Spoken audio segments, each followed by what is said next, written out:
vivido tiempos turbulentos, por decir poco, y los chilenos y las chilenas nos hemos transformado de una normalidad a la que estábamos muy acostumbrados a esta otra cosa que no sabemos dónde se va a estabilizar. Queremos hablar desde una visión más general de nuestro carácter colectivo, quiénes somos, de dónde venimos, hacia dónde vamos, y quién mejor para esta visión flexible sobre la chilenidad que el famoso psiquiatra, entre otros muchos títulos, actor. Yo encuentro que bastante sociólogo también, León Cohen. Muchas gracias por estar con nosotros aquí en Sanamente. Gracias, Paloma, por invitarme y sobre todo gracias como ciudadano por esta iniciativa que yo creo muy importante, incluso como terapia nacional. Bueno, hagamos un poco de terapia nacional porque es interesante la posibilidad que ofrece el cambio, ¿no? La terapia de alguna manera es ese momento en que uno descubre que hay algo o muchas cosas de uno que no van bien.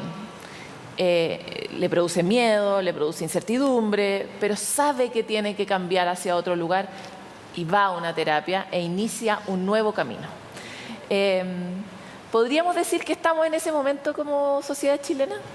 Yo creo que lo que ha estado ocurriendo en los últimos años, sobre todo desde el estallido, han sido movimientos que tienen un efecto terapéutico a nivel social, porque nuestra nación ha podido ir a través de la dinámica política y todo eso, encontrando caminos para poder elaborar, en parte a lo menos, temas que estaban presentes en nuestra vida desde hacía mucho tiempo.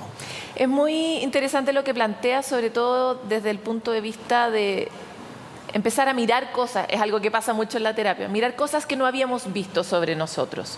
Antes de empezar esta entrevista hablábamos sobre qué es lo que caracteriza al ser social chileno, y tú lo describías como un ser que es fóbico obsesivo, un carácter social fóbico obsesivo.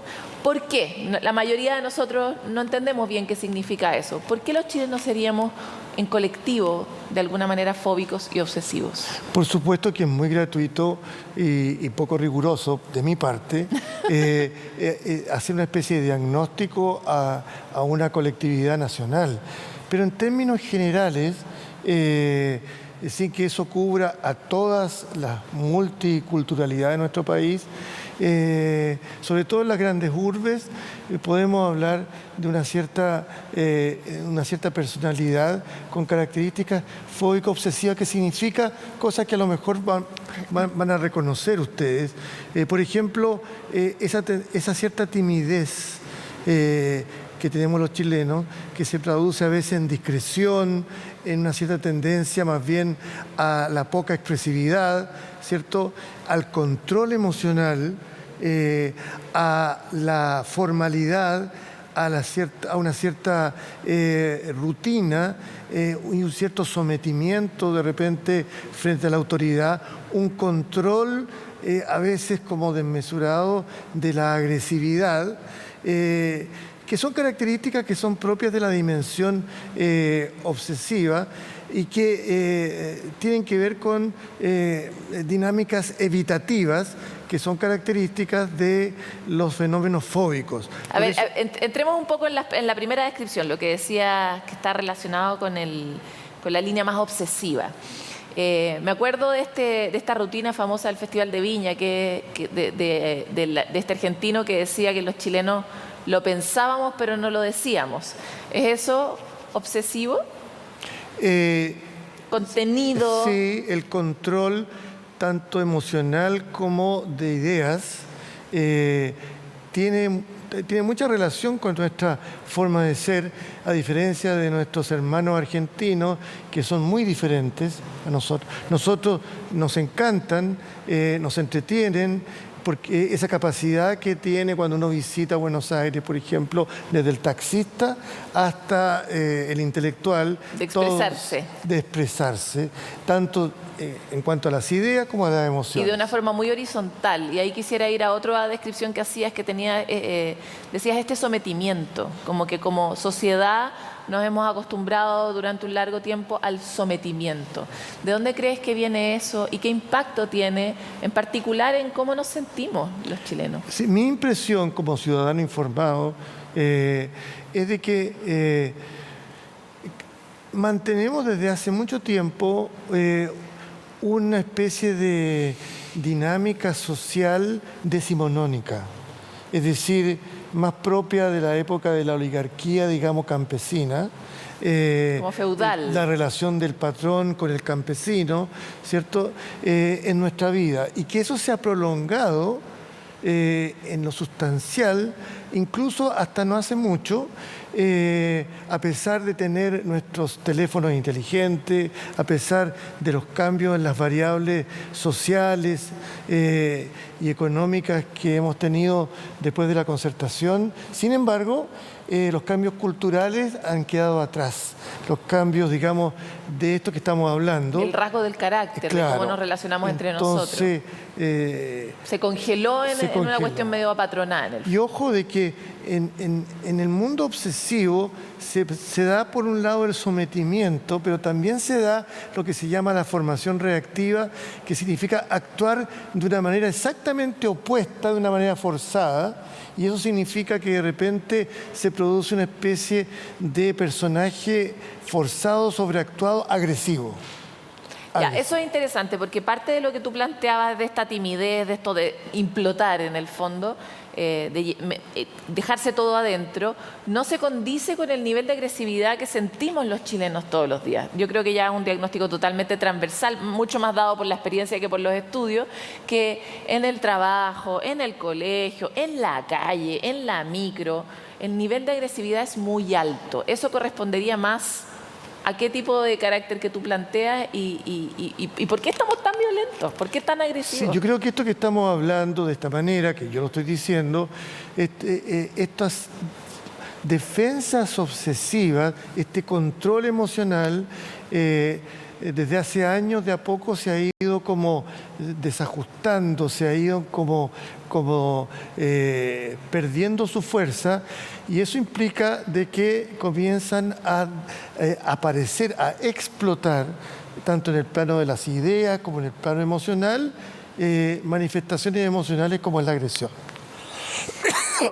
Ahora, León, me gustaría entrar un poco en otra idea que conversábamos y tú me decías, yo creo que un rasgo de estos tiempos, inevitable y sobre todo después de la pandemia, es el impacto del estrés crónico, que es una enfermedad silente, ¿verdad? Que no la vemos, no la entendemos, pero la padece nuestra biología y por supuesto nuestra cabeza. ¿En qué podemos identificar que estamos crónicamente estresados? Bueno, en parte lo que estamos hablando en que la vida cotidiana de la ciudadanía ha cambiado, la aparición de una agresión mucho más patente y además violenta e incluso cruel, impacta en la cultura nuestra de una manera como no había ocurrido nunca antes.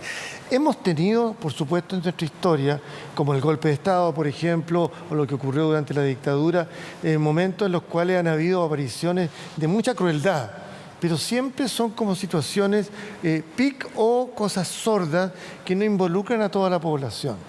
En este caso se está generando una atmósfera en que van de la mano una agresión violenta y cruel y casi psicótica, junto con un miedo generalizado. Entonces, eso se ha ido como manteniendo y eso genera entonces una especie de estrés crónico que significa que nuestro organismo, tanto del individuo, de la familia, de las comunidades, están con un alerta sordo mantenido. Permanente. Entre tanto, la gente va a trabajar, hace sus cosas, trata de ser feliz, trata de compartir, pero igual los vasos sanguíneos están apretados, ¿cierto? Igual los músculos están contraídos y todo eso en algún momento va a pasar la factura. Sí, lógico.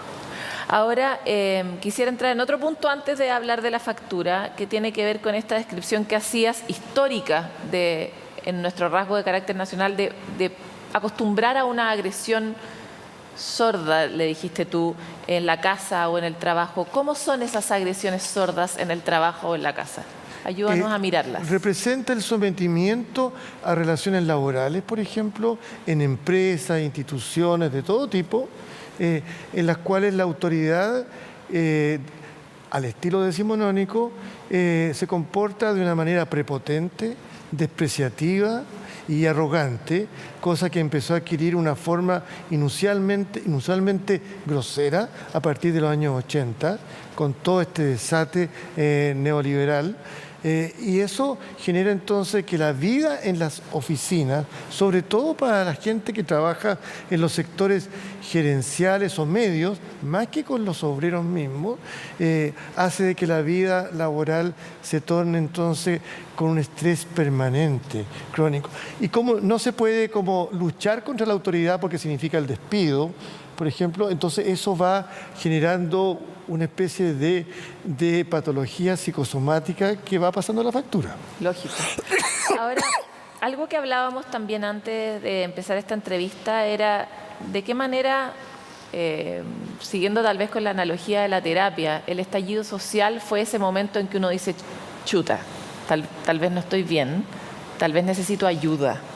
¿Qué trajo el estallido social en términos de la conciencia colectiva y qué posible transformación existe para nuestro carácter colectivo? Curiosamente, yo creo que el estallido social, aparte de tener muchas razones a lo largo de las décadas, como estamos hablando, y que le dan sentido a que ocurriera un hecho de ese tipo, también tiene que ver con el hecho de que esa autoridad prepotente y dura del siglo XIX o de la primera mitad del siglo XX, el sentido mismo de la autoridad se fue deteriorando. Es un hecho bastante mundial, ¿cierto? Pero se fue deteriorando a nivel de las familias, las nuevas generaciones, a nivel de las autoridades. La ciudadanía comenzó a perderle el respeto, ¿cierto?, a los diputados, senadores, crisis de a la las gente de la instituciones. moneda. Claro. Entonces, eso va abriendo entonces un espacio para que todo eso que estaba sometido frente a una autoridad establecida y muchas veces prepotente, encontrara como una vía para poder dar cuenta de años de injusticia, de abuso, de desprecio, etcétera. Y que de repente, de a poco, empieza a dar señales.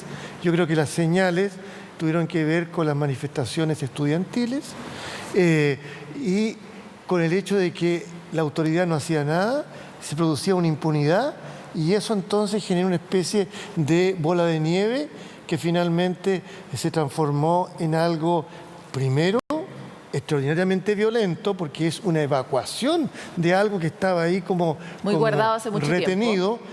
Pero que luego, y yo quiero acentuar esto, luego se manifestó en la concentración del 1.000.000 y tanto de personas. Y yo creo que se habla mucho de la revuelta, pero no se habla de esa manifestación. Y yo creo que lo central es esa manifestación. Eso es lo central. ¿Qué simboliza esa manifestación para ti en términos de nuestro carácter? ¿Qué ha traído a nuestra vida? Esa manifestación significa de que la gente protesta, manifiesta su opinión de una manera que es más racional, de una manera en la cual los lazos de la ciudadanía entre sí se ponen de acuerdo para poder dar cuenta con su presencia de que tienen que haber cambios.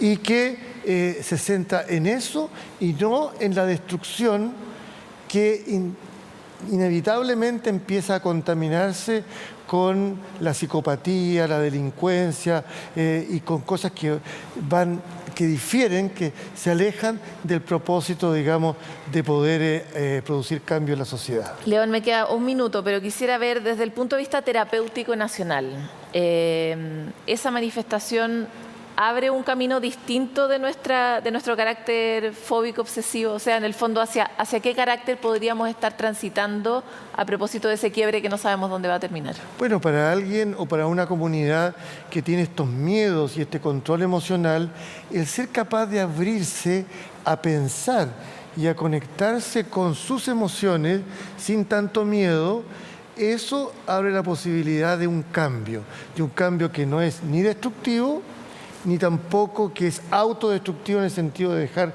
el statu quo como está. Un cambio que permita realizar transformaciones realistas dentro de nuestra vida como país. Y eso es lo que esperamos de la convención, por eso la aprobamos, ¿cierto? Y esperamos del texto y también esperamos del Congreso, todo eso. Y yo tengo esperanzas que eso se puede dar. ¿Hay una nueva épica? Yo creo que hay una nueva épica. Nosotros somos fome como cultura y todo este tipo de cosas nos permite como vivir en algo que nos genera esperanzas, y eso tiene que ver con una épica que no es una cosa así como ganarse la Copa América, que dura un tiempo y después se va, ¿cierto? Como ya sabemos. No, esto es lo que esperamos, y de que haya algo que entregue un cambio en nuestra dinámica como nación. Hay muchos conceptos que vienen aparejados. Inclusión, ¿cierto? Multiculturalidad. Paridad. Claro, cambios en la relación con la naturaleza. Una serie de temas extremadamente interesantes.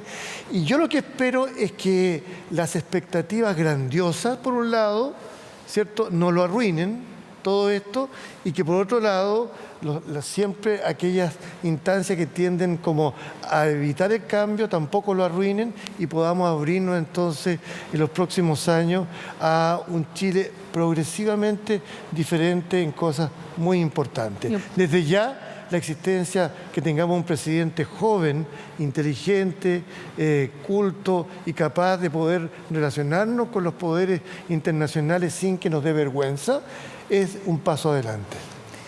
Un poco más sano. Ojalá Así un país es. un poco más sano. Claro, sanamente, sano Chile. Muchas gracias, León, por Gracias estar a aquí. ti, Paloma. Hicimos bastante sociología, pero es interesante mirarnos y también como el colectivo que somos. Este programa se ha centrado mucho en las herramientas individuales y sin embargo todas ellas están solamente sostenidas en un sistema colectivo, que es con el otro, en la comunidad, en el barrio y en este caso en una escala mayor en el país.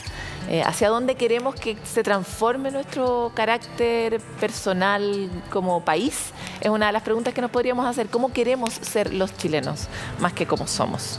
Vamos a una pausa y volvemos con más.